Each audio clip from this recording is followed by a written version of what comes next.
Welcome to this presentation on Alfred Lord Tennyson, specifically his poem In Memoriam, A.H.H. Tennyson was the most dominant, or certainly the most popular poet in England at the second half of the 19th century. Among his works, In Memoriam, which we'll look at in some detail, which is an elegy, and elegies are poems or works that explore loss, usually death. In this case, In Memoriam confronts the death of his close friend, Henry Hallam, by examining the existential questions posed by Victorian society that were mentioned in the presentation on Victorian society. An additional major work is his retelling of the King Arthur legends, called Idylls of the King. It is also elegiac in that he emphasizes the loss of British cultural identity and tradition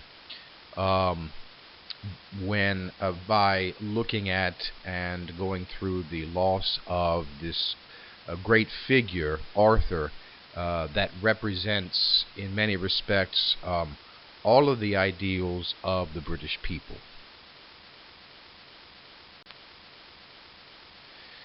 T.S. Eliot called In Memoriam unique, a long poem made by putting together lyrics which have only the unity and continuity of a diary, the concentrated diary of a man confessing himself.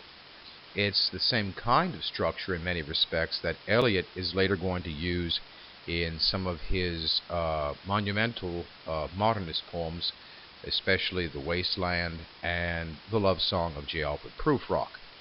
The emotional movement of the poem is from despair to an acceptance of life and an afterlife. But the real drama of the poem, and it's not a traditional drama in the sense of you have antagonist and protagonist, but rather the internal drama of the speaker of the poem, who is essentially Tennyson himself, is again moving from the despair of the loss of his friend to the to his wrestling with despair and his doubts regarding the afterlife, regarding humanity's place in the universe, regarding God. And what we see in the course of the poem is how Tennyson, over the period of about 3 years, works through his doubts and his despair into a kind of acceptance of life and afterlife, and certainly to a more positive and forward-looking attitude. In general, I've taken this from the critic A.C. Bradley. You can trace the thematic movement of the poem in 4 parts. So the first part is immediate grief and a recollection of the past. The second part is philosophical speculations about the afterlife. Part 3 is introspection, turning away from grief and the past. And then Part 4, his regret gives way to love for his friend, but love for all things, including life and God, and an anticipation of the future, and in Tennyson's words, a nobler humanity to come. The changes are generally marked by what are referred to as the 3 Christmases, the 3 sections, or multiple sections, that in which Tennyson describes the first Christmas, the second Christmas, and the third Christmas after Hallam's death. And as you'll see, the Christmases are quite different from each other. The first being one of grief, the second being one of calm resignation, and the third being a much more forward-looking, celebratory Christmas. Due to the fact that Tennyson is writing for a fairly conservative society, even though there are all these changes going on, right? All of these challenges to traditional ways of seeing things in Victorian society in England, he still has a readership that is fairly conservative. And so, knowing what's to come, the agony of doubt and despair, he wants to introduce the poem with something to assuage the reader's anxiety, and prepare the reader for what's to come. So in the end, what he does is he provides the reader with a preemptive resolution of the crisis that we're going to see throughout the poem. So he lets the reader know, look, all is okay, even though you're about to go through hell. Sections 1 through 8, the beginning of the poem proper, introduce us to the recognition of Hallam's death and Tennyson's feeling of grief. And it also introduces us to the initial questions concerning existential and theological issues he'll be dealing with throughout the poem. And then also it explores the nature of grief, and we see from this passage from section 3 how Tennyson is presenting grief to us. He's personifying, in this case, sorrow, referring to sorrow as the priestess in the vaults of death, and has her say, the stars blindly run, which is significant because when grief says that the stars blindly run, what she's suggesting is that there is no purpose to the universe. There is simply a kind of blind mechanism, much like described by Newtonian physics in the 18th century. And so we have here also the phantom nature, right, stands with all the music in her tone, a hollow echo of my own, a hollow form with empty words. What he's saying here is that the way that grief makes him perceive nature is that nature is also empty, that when he cries to nature, whatever he projects onto nature, it's simply an echo of what he thinks or what he believes, and it is reflected back to him, so that there is no essence within nature like the Romantics saw it. There's no essence in nature. There's no divinity in nature. Grief has robbed nature of any of these characteristics, and instead simply made nature a kind of empty vehicle for, or vessel, I should say, for Tennyson's grief. I often focus, and will in this presentation, on the elements of anti-romanticism in Tennyson's poem. And by that I mean that Romanticism was, especially in its relation to nature, Romanticism gave the Romantics a sense of purpose, a sense of order, and a sense of security, because nature supplanted or replaced or stood in for the traditional role of God that had been a comfort and a kind of unifying idea throughout Western civilization. But in the throes of grief, and there are other elements of this we can see in Tennyson's poetry, but we're not going to focus on that. But here we see in section 15 a description of nature that is highly anti-romantic, right? The winds begin to rise and roar from yonder dropping day. The last red leaf is whirled away. The forest is cracked. The waters are curled. Cattle are huddled. Nature is a very unpleasant place here. And again, consider or think back to even the more intense moments of nature you see in Ode to the West Wind, where the storm of nature, or even the destructive power of nature, is seen as a manifestation of divinity. There is a purpose behind this destruction because, as he says in Using the Seasons, Shelley does, that winter is necessary if you're going to have spring. But here, there's no spring. There's only the barren branches and fear. Section 21 is very interesting because because he catalogs something that those of us who have been through grief, really profound grief before, perhaps have experienced, or at least thought we experienced, and that is, how do people react to our grief? And so Tennyson, the grief makes him, of course, aware of the grief, which then means that he feels self-conscious about the grief, and therefore he thinks that everybody is looking at him and responding to his grief. So in this particular section, we see three ways of external reaction or external responses to grief, and by external I mean outside of the person who's grieving. In the first example, we see somebody saying harshly, "This fellow would make weakness weak and melt the waxen hearts of men." So for that response, that particular person sees grief as a sign of weakness. In the second stanza, or in the next stanza, we see somebody saying, "Let him be, he loves to make parade of pain, that with his piping he may gain the praise that comes to constancy."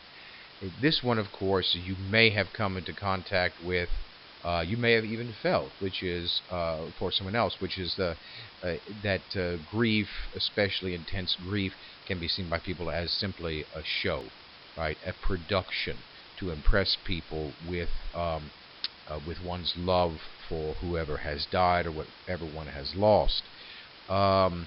And you may have felt this way. And there are people, in fact, who will exaggerate their grief in order for you to feel sorry for them or to admire them because they feel such a loss at the death of a particular person. So there's a kind of hypocritical element here. And then finally, the final one is more subtle, and that is grief as regressive.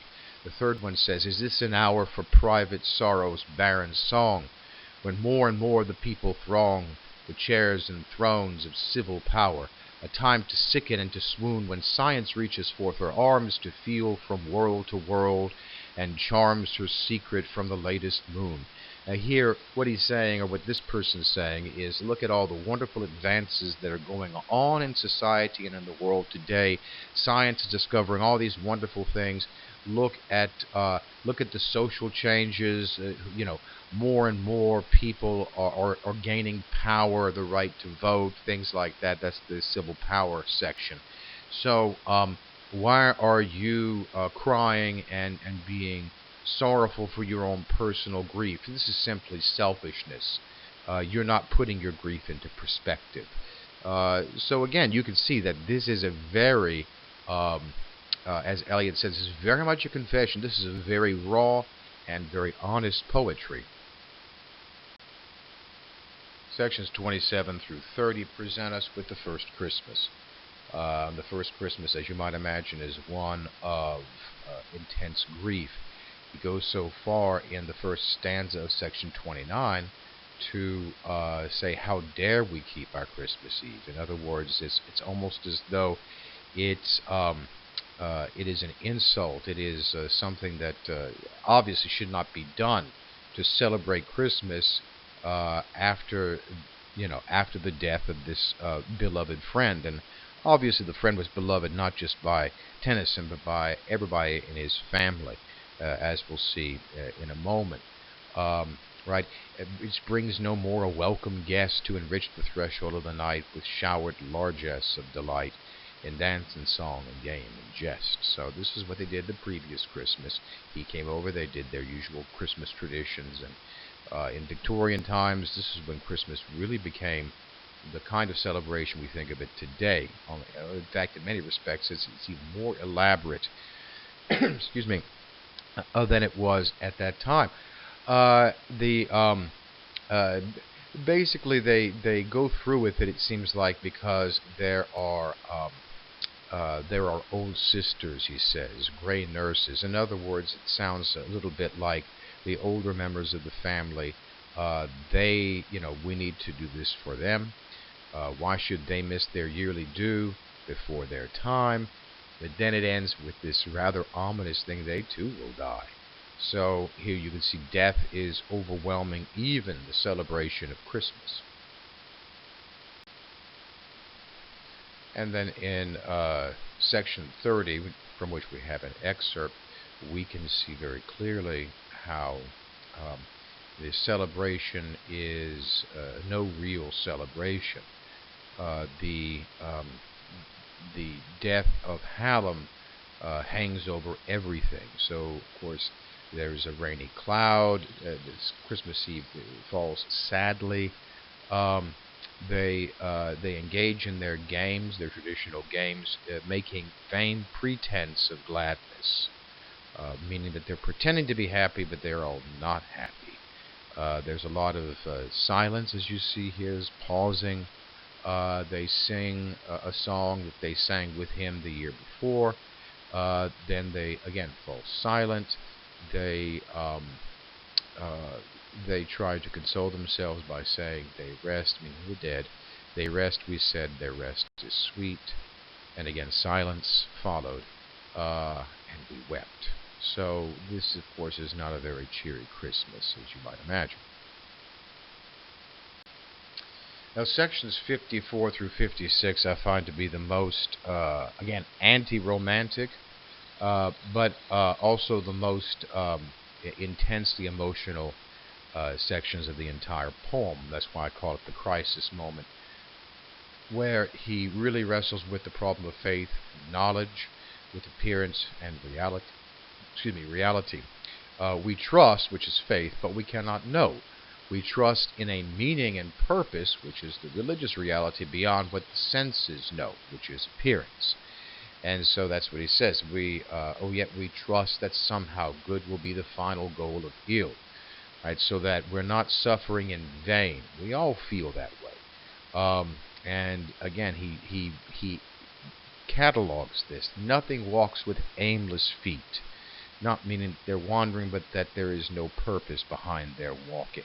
That not one life shall be destroyed or cast as rubbish to the void when God hath made the pile complete. That not a worm is cloven in vain, that not a moth with vain desire is shriveled in a fruitless fire, or but subserves another's gain. Behold, we know not anything. Now there's a distinction here. He's saying that we trust. We trust that these are all the case. This is faith. We have faith that there is a purpose, that bad things happen, but there is a higher good that these bad things are serving. But then he falls into the doubt. He says, behold, we know not anything. I can but trust that good shall fall at last, far off, at last, to all. There's even in faith, he is deferring the goodness to a very distant future, and every winter changed to spring. So runs my dream. But what am I? Okay, so this is what he really hopes to be the case, his dream. But then he looks at himself and says, okay, well, this is what I really want to believe, but who am I to believe it? I'm an infant crying in the night, an infant crying for the light, and with no language but a cry. Well, basically, I'm ignorant. I really don't know anything. This is what I dream, but my reckoning of how things are is like a child's. Not necessarily very optimistic. I'm being, of course, I'm using understatement here. And more importantly, we're moving into an even greater crisis. And here now we see real anti-romanticism in response to the challenges of evolution. First off, there's the opposition of God and nature, okay, as opposed to God being manifested in nature or nature being God. Here we see a division between nature and God that Tennyson is perceiving. Again, as part of his grief, is this part of a sense of loss. He's viewing all of these changes as loss, not as gain. By the end, he will view these changes as harbingers of a greater or better future. But right now, he's seeing these as pushing away the old verities, the old truths. He trusts that God cares for the individual, but he can only see nature caring for the species, not for the individual. So nature looks to take care of humanity, but not of the individual human being. Nature looks to take care of the the grass, but not the individual blade of grass. And that's what he says here, right? Are God and nature then at strife, that nature lends such evil dreams? So careful of the type she seems, so careless of the single life, which is what I've just said here. Careful of the type is going to appear in the next section in an even harsher, more agonizing realization that grief brings to Tennyson. He continues, that I, considering everywhere her secret meaning in her deeds, and finding that of 50 seeds she often brings but one to bear. That's a very interesting observation, that if you're going to look at nature and judge nature based upon her deeds, then in fact it is true. I don't want to be ugly, but we have a little bunny rabbit that's living under our house or just in our flower beds. And I've been watching the little bunny. He or she is very cute, probably a she. She probably has a nest. And yet, when I look at the bunny, what I see, aside from the cuteness, is a creature, speaking strictly in terms of nature, a creature that reproduces a great deal because it's easy prey. And so for the species to continue, there needs to be rapid and copious repopulation of the species, because so many of the individual members are devoured by hawks and owls and other birds of prey and other creatures as well. So that's what he's saying here, is that of all of these creatures, the majority are not going to. And I like the way he uses seeds. You plant 50 seeds, maybe you're going to get one thing. Right? So at any rate, that's where he goes, and then of course he comes to this ending here. He keeps wanting to go back to hope, and he says, I stretch lame hands of faith and grope. Of course, there's a suggestion here of not just weakness, but of blindness, that he doesn't know these things, and gather dust and chaff and call to what I feel is Lord of all, and faintly trust the larger hope. And we're getting a real questioning here about what the nature of God is. And this is the crisis of the crisis moment in the poem. And that is section 56, which is a pure anti-romanticism. Nature is personified here as an uncaring force, a spiritus, right? Thou breath of autumn's breathing, that Shelley describes the west wind as a way of giving nature a spirit, a soul, a divine spark. Here, spirit is here. The wind is just the breath. It is not spirit at all.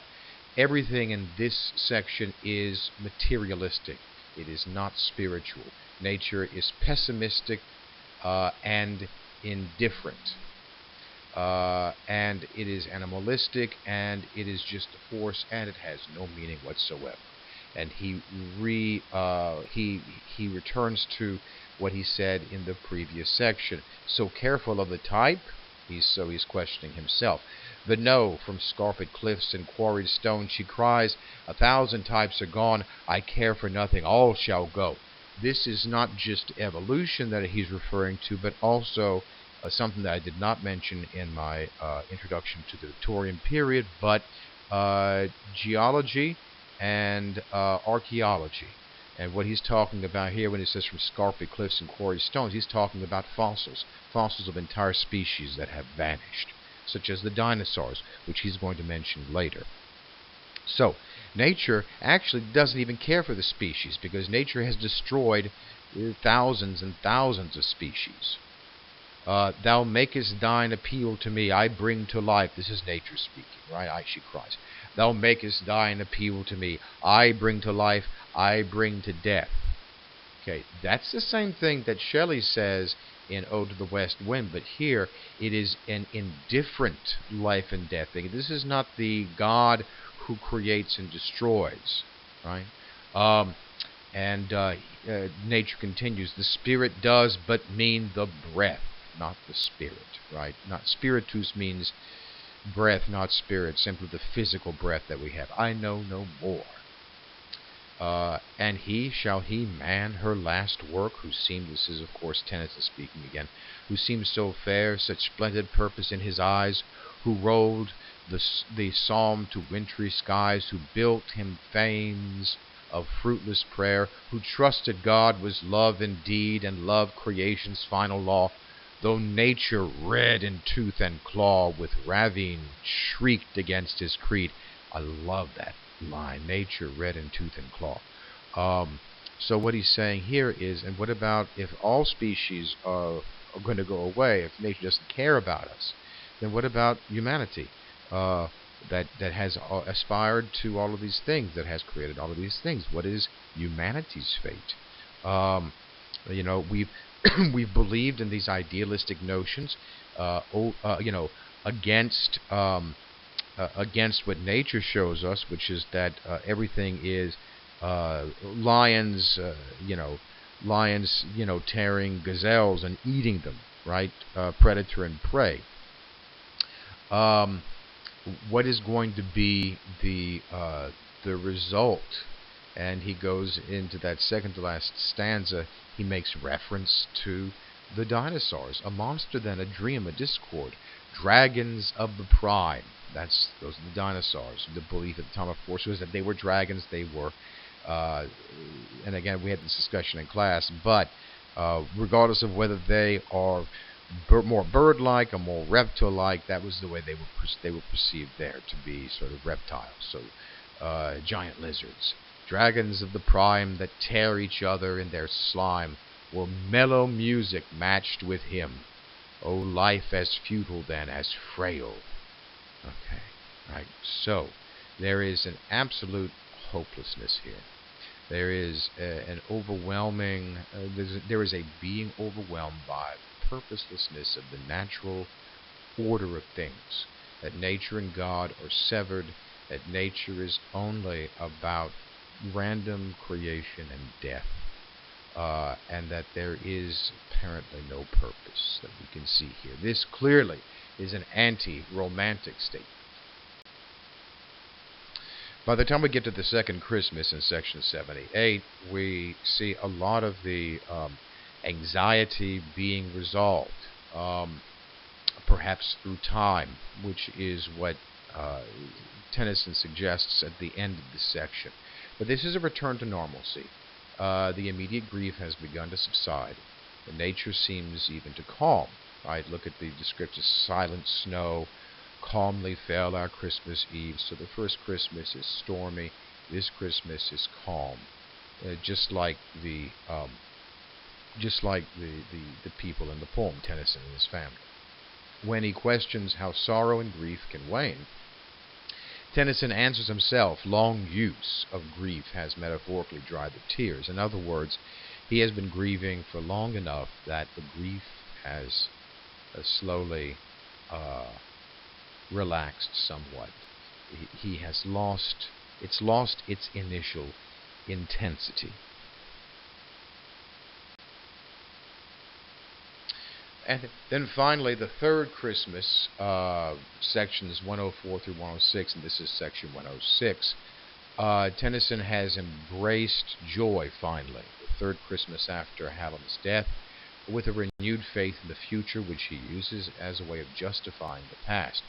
Grief is the pain necessary, as in childbirth, for progress. He sees in the death of the old, the past year, the death of evils, personal and social, and the birth of a better age. And that is what that's how he creates this dichotomy with the ring out and the ring in. So the ring out begins with just simply bells ringing out like they would like you would hear them. But then it becomes the ringing out of the old and the ringing in of the new. And then we have a list of the things that are being wrung out, grief, um, feuds of rich and poor, so class strife, um, ring out want and care and sin, uh, ring out my mournful rhymes, my sorrowful poetry, um, ring out false pride, etc., and ring in all of these new things like love of truth and right, common love of good, um, 1,000 years of peace, the valiant man and free, the larger heart, the kinder hand. Um, and then, of course, what he says is the ring in the Christ that is to be. So, whatever anxiety, whatever doubts he had about God, about Christianity, what he's seeing now is that whatever changes are occurring are going to be changes that, like grief or like loss, will only strengthen Christianity. So now he looks forward to how Christianity is going to evolve, just like how society and the human person in general, the human being in general, the human race will evolve. There's much more to say about this poem, but obviously these are just the high points, but they needed to be covered. It is a great poem. I wish I could go through it with a fine-tooth comb, but alas, we don't have the time. So I hope you learned something from this. Especially pay attention to the crisis moment sections, because that is what will appear on the final.